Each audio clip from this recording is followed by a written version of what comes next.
Hey Collective, it's Al, and today's video is going to be accompanying my latest blog post on LinkedIn, which centered around a mystical experience that I encountered recently that I shared over there on that particular platform. But what I wanted to do here is I wanted to kind of address more of the spiritually inclined mentality, the intelligentsia, and many of you who kind of stumble across this video on the topic of what spirituality really unveils and what it reveals to us as we move up the mountain. And one of the things that we're encountering is where doorways were closed, they're suddenly being opened by very, very adept minds or people from the intelligentsia or people who are just very, very advanced souls that are possibly even returning masters.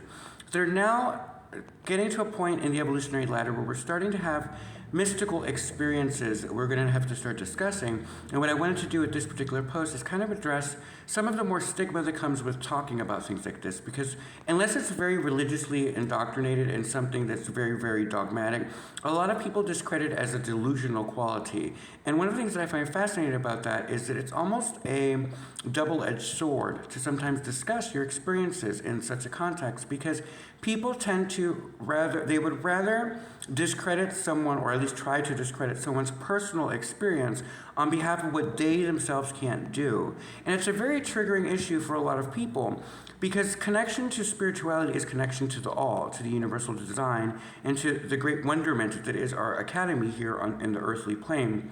And so as we start to open these new doorways, a lot of us are going to have to be very forthcoming with what we actually encountered in a way that reveals people an option that allows them possibly the same experience without the use of any type of hallucinogenics or anything like that. Not that I have anything against hallucinogenics, because I'm honestly one of those people who believe that if that helps you open that doorway and that it's in a controlled environment where a spiritual adept is there to help walk you through the sudden shift from the conscious mind into the unconscious mind, then I'm all for it.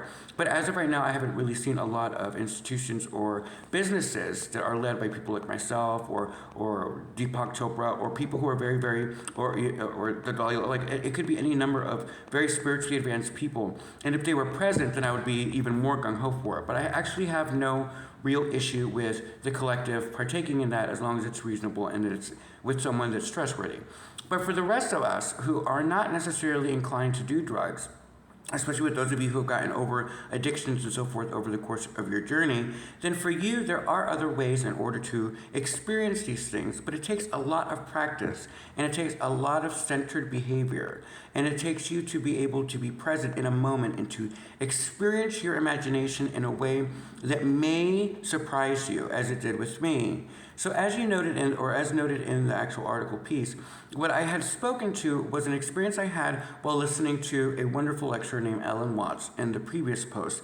And he had mentioned the experience of how odd it is to exist, because everything is very vertical.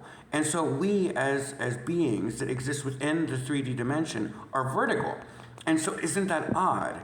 And what it did is it actually triggered my mind into an experience that I shared specifically on LinkedIn, which I'll keep to them because of the fact that they are a very special demographic to me, where a lot of people that would be able to understand it in a much deeper context were there.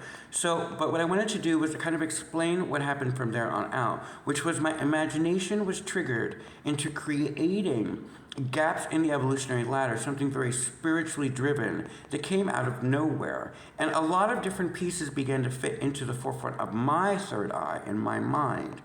And as I sat there and I experienced the thing, it was one of those moments where I kind of looked back throughout space and time, and I remember thinking specifically about the great philosophers that have come from before us, like Socrates and all of the greats.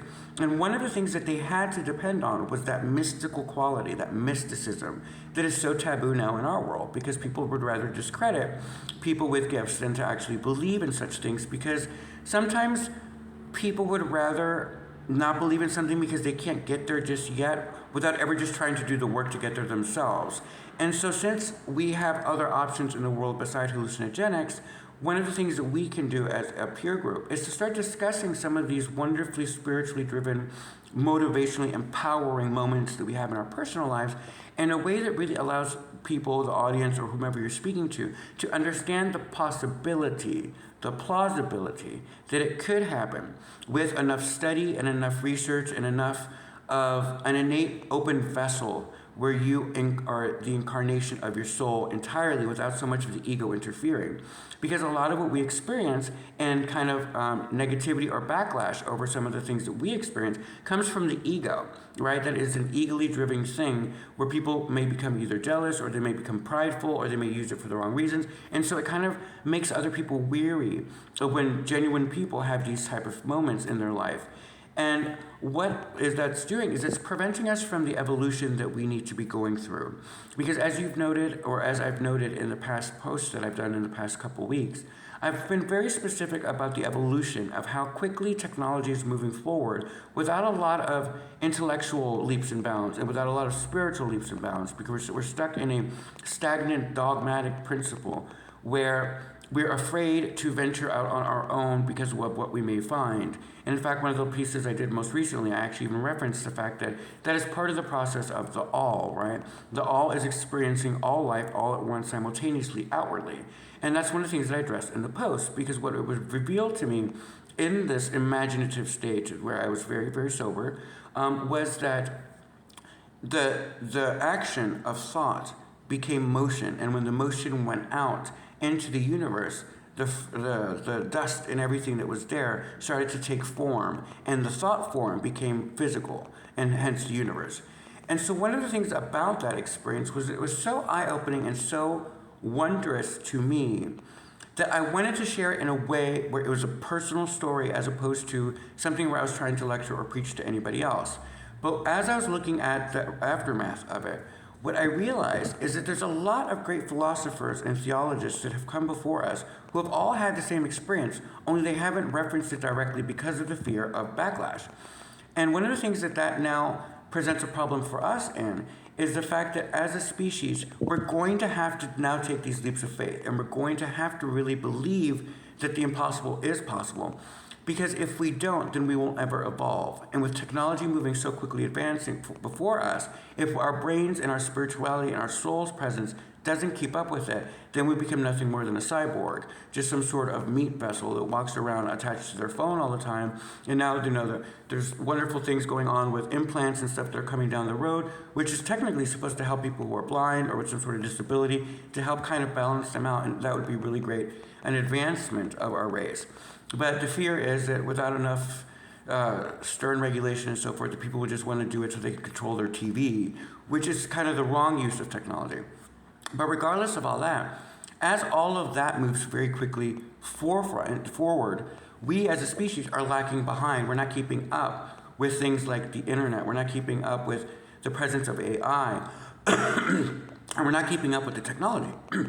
So some of the things that we're now experiencing are trying to propel us individually forward into understanding what it is to be part of a collective consciousness.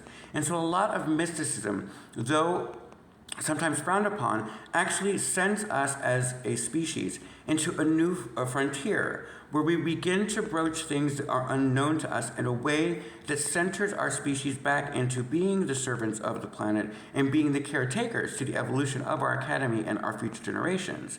Because the more that we resist it and the more that we pretend that we are not being gifted with new insight, the more that we're dropping the ball and the longer the delay is between us catching up with technology and us catching up spiritually with where everything else is going. It's almost like sometimes I wonder if you could probably better understand it if I said it like this. We as the human are the Christ consciousness, and then the Holy Ghost would be the AI. And then the spirituality where we're going to with the mysticism and so forth is the Father. And the three actions are moving all at once. But part of the Holy Ghost aspect one could consider would be the AI and the technology aspect, whereas we as a species are not there yet. So if we're trying to build a pyramid, then the pyramid is askew, right? We're not in alignment. We're at the very bottom of the evolutionary ladder because everything else is above us. We're not keeping up pace.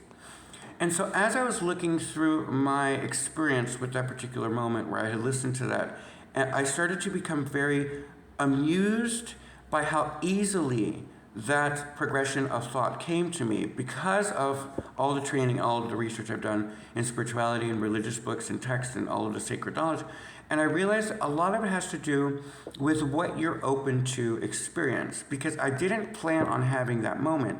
In fact, I was rather surprised because it seemed like such a trivial moment for me to suddenly have all of that play out in my mind, because it was such a almost throwaway comment that Alan Watts was speaking to about just why he became a philosopher. And for whatever reason, that was the key that opened up the door for me to see the universe then turned vertically, and how it was the iris of the all, and that it was projecting its third eye into the universe. I thought that was very fascinating. But notice none of it was necessarily sought after. It was just something that I experienced by being centered and in a meditative state as I was listening to him speak. Because like many of you, especially if you're one of the audience members here or one of the people who read my work and whatnot, you know that I love to read a lot of books on a regular basis. But I don't ever go into a lot of it trying to assess or try to gather something specific out of it. I tend to just be drawn to that material, and then I read the entirety of it, and then I extract the information that's needed, but I don't actually ever know what that is as I go into it. And that was my experience with this mystical moment, was because it was more of a practical mysticism more than anything else. And I thought how lovely that would be to talk to you all about, would that be of something of interest for the species as a general rule, to kind of really start broaching those subjects and really start talking to each other about some of the more sacred moments that we, as advanced souls, or as adepts, or as intelligentsia, or as leaders, or as conscious leaders, those moments that really change the way we view the world and help us align with our mission and purpose in life. And if we could probably share or possibly share those moments with people, if that might open doors for them in a way that doesn't bombard them with an absolute that they have to and whatnot. And so as I sat there and I was thinking about writing the piece, and when I was done, I should say, writing it, I remember specifically looking at it, and I remember thinking how sad it would be if people automatically just assumed it was delusional because of the way that the word mysticism is defined, right? Because the first definition in Oxford Dictionary specifically defines it as more of a religious experience, and then references a particular patron saint. And then the second one actually starts off with delusion, or that they were referring to it in a reference to New Age. And one of the things about that was offensive to some degree was the fact that New Age always leads the pack. Remember, evolution always starts on the fringes. It never starts in the center of civilization. It always starts on the outside, and as it evolves and moves into the collective consciousness, it becomes something that everyone just understands. But it always starts off in New Age, right? That's where a lot of philosophy and theosophy is now crossing, because people are finding that where we are no longer, the outdated paradigms that we're moving through no longer apply to us, and the only way for us to stay current and to be of service in this new world unfolding is to kind of now branch out on our own and start really, really looking at what speaks our truth and what that unlocks for us individually. So one of the things that I really wanted to focus on with this particular conversation is that a lot of people out there have what I would consider practical mystical moments where something happens during the course of your day that takes you almost out of yourself to some degree and illuminates something that you may not have been aware of. And some people consider it a little bit of psychism or a little bit of mediumship or a little bit of ability to see things that are about to happen. But in truth, it's just an awareness that is ultimate presence, right? It's all presenting itself in a very, very matter-of-fact way in the present moment. And so as I was exploring that, I really wanted to get on here and kind of look at the topic from the standpoint of how many of us have had, especially if you're a mother, have had experiences where you are, I don't know, like on your way home from work and you suddenly get a panic attack that something's wrong with the kid, only to arrive at the house and there's been an accident. Or how many of you have had experiences where you're minding your own business and you suddenly feel like you shouldn't go down a specific street, or you encounter an experience where all of a sudden everything that normally goes very smoothly on your way out of the house goes wrong and you're now running late. And then only to find that when you get to the destination where you would have been, that there was a car accident and that could have been you. All of those are intuitive promptings that kind of fall under the mystical, because we as a species have yet to fully understand where those things come from. A lot of it has to do with things that even science can't define yet, but they will. I mean, I have full faith in science that it will catch up. But for us, as we go through these things, we kind of just throw it away, kind of like, oh, well, that's amusing. But for many of us, it's starting to become almost a regular thing that's starting to develop within our soul's evolution. And one of the big things that's now presenting to the collective consciousness is the reality of the soul being the guiding force through the vessel, and that we are just the meat shell, if you will, the physical shadow of that soul as it works its way through the maze of the academy. And so one of the things about that in and of itself is the fact that that kind of falls under the New Age movement, because a lot of things that will move us out of stagnation are going to have to come from pioneering minds and people like philosophers and theologists now merging together and stepping forth unicatively in order to then present alternatives to our species that then helps them understand the world in a different way, right? Even if something is proven wrong or it's denied or somehow questionable, at least we're questioning something new. We're opening doorways and seeing what's available to us by at least exploring these new avenues. And isn't that the point of teaching? Isn't that the point of evolution? And so, as I sat there and I really, really got into the thought process even more in depthly, I started to really see the gap in a lot of spiritual centers that have the staffing ability to have adepts or masters or people who are spiritually prone to really, really advanced thinking, to be present in a setting that allows people who are just starting on the path, who maybe want to play with the idea of an alternate reality type of medication. If it's used in a clinical setting where it's more watched and it's monitored by people who are very spiritually adept, I started to wonder why more of that isn't available, especially with individual states here in the States now actually passing laws that you can take certain hallucinogenics. And so unregulated, it started to create kind of like a little bit of chaos in my mental space, because I started to then realize that what's good for one person is not good for another person.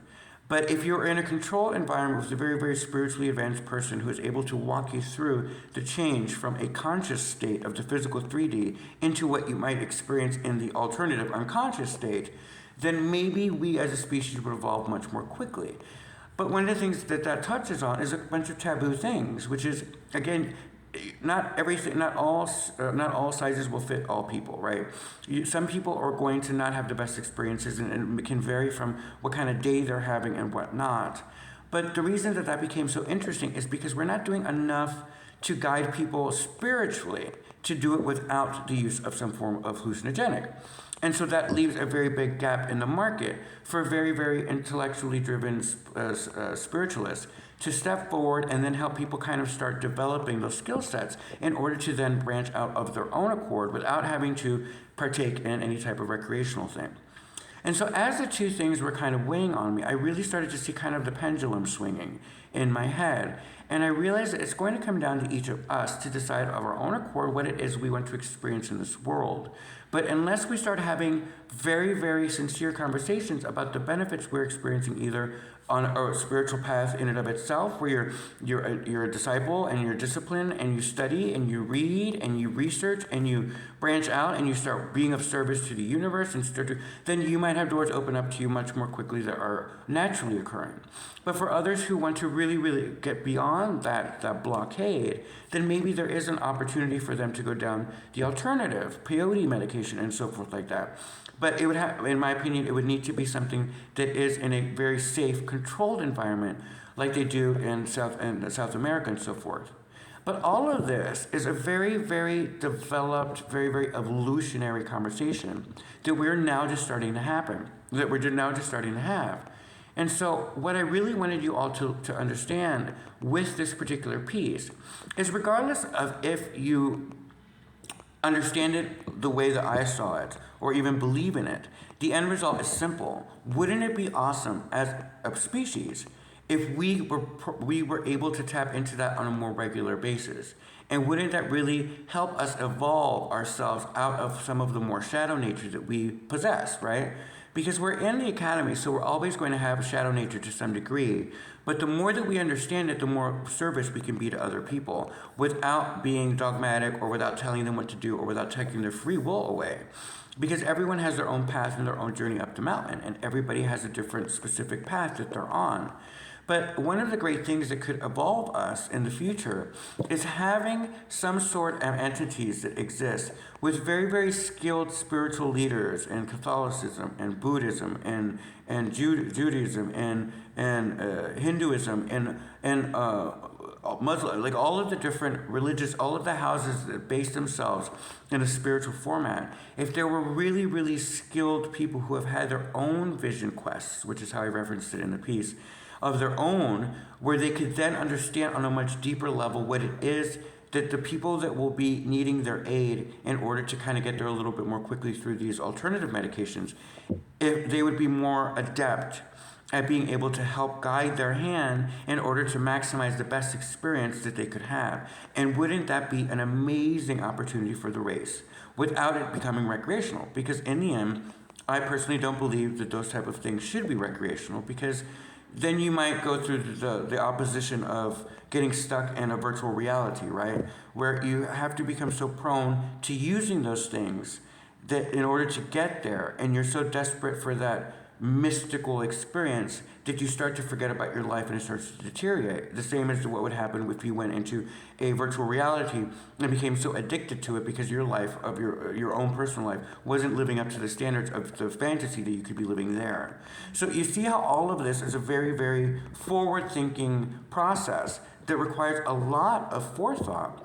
But it all starts with us individually just having these very candid conversations and really, really sharing our stories with each other and helping people understand that it's so individual. Every experience that we have as souls is so specifically detailed to where you are on the evolutionary ladder that what we're missing is we're now missing the more advanced souls that are getting to a point where they are becoming bored with their experience here because they're feeling stifled and stuck in a box.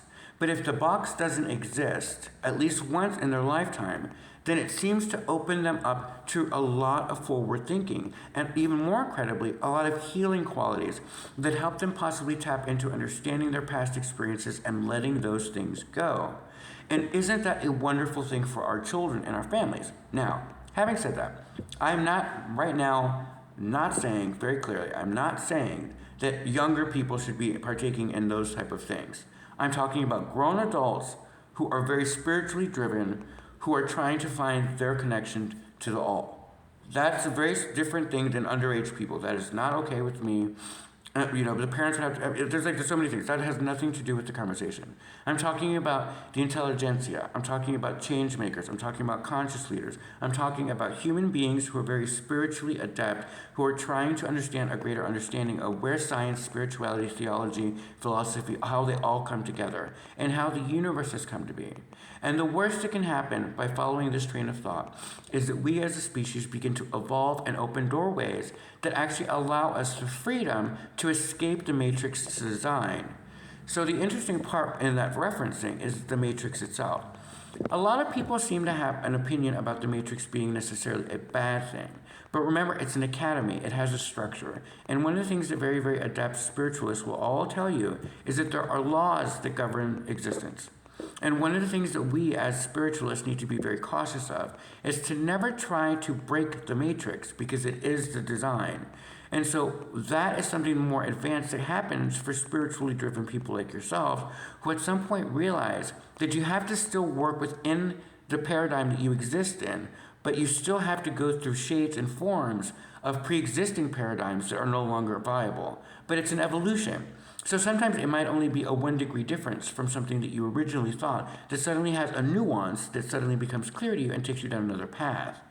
All of that is very, very advanced thinking, but something very, very easily attained by someone who is studying under the right hands and studying with someone who isn't trying to be a guru or trying to be a leader of a spiritual entity, but rather just being a spiritualist who is standing on behalf of the divine, inviting people to try and understand what this is all about without ever trying to take their free will away.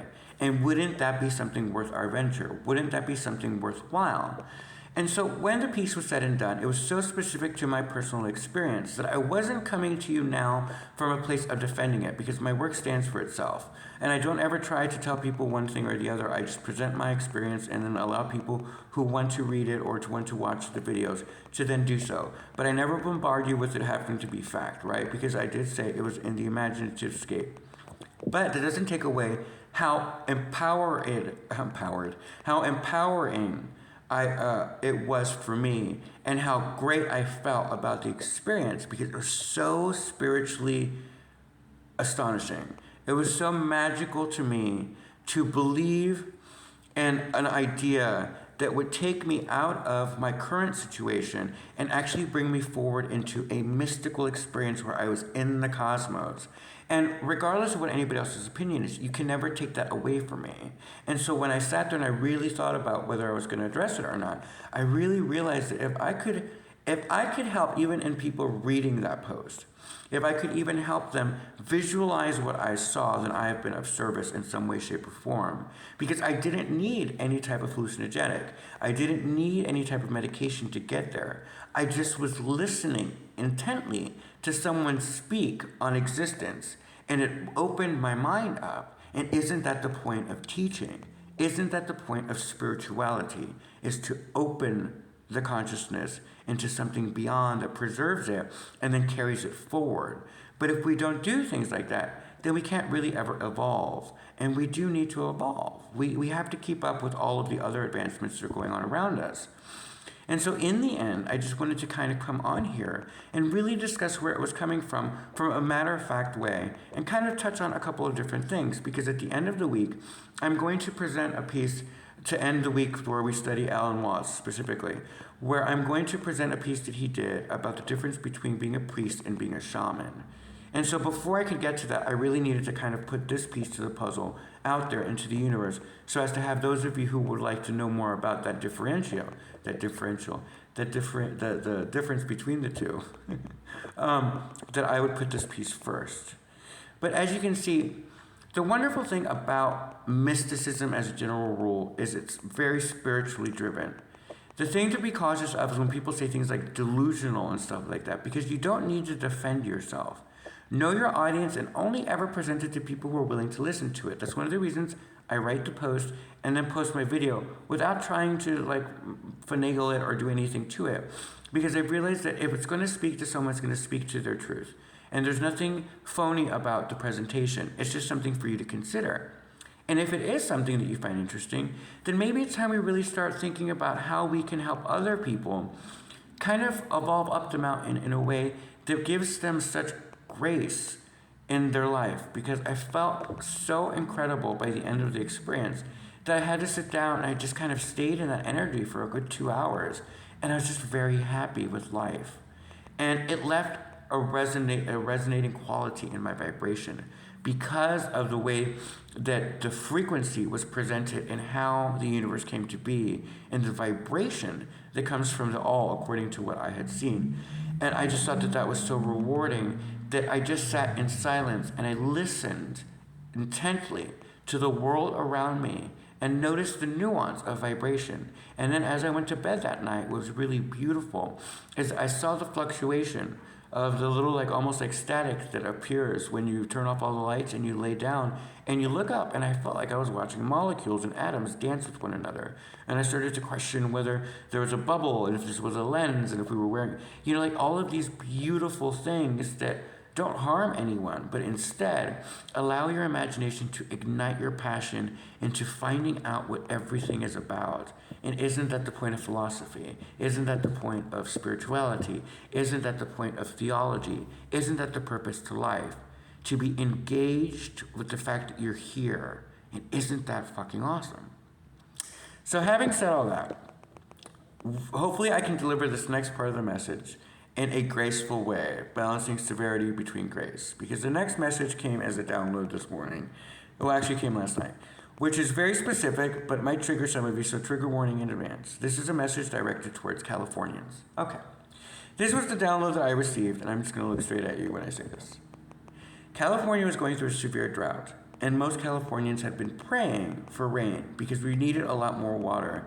So lo and behold, the heavens opened the gates, and a lot of rain came down, only to find the collective, by and large, bitching and moaning about how much water came down, even though we're in a drought, being then propelled even more in a more severe manner by meteorologists and reporters sitting on narrative TV saying how, though we're in a drought, we didn't need this. Actually, we did. So here's the message that came through. Be grateful that your gorgeous state will continue to flourish because you needed the water. There's a lot of people who live in California, and with severe droughts, a lot of problems, especially fires, would have been even worse than what they're going to be this season. So humble yourselves, look to the heavens, and say thank you for the water because we desperately needed it. Otherwise, you might run the risk of learning what it truly means to see a flood. Have a great day.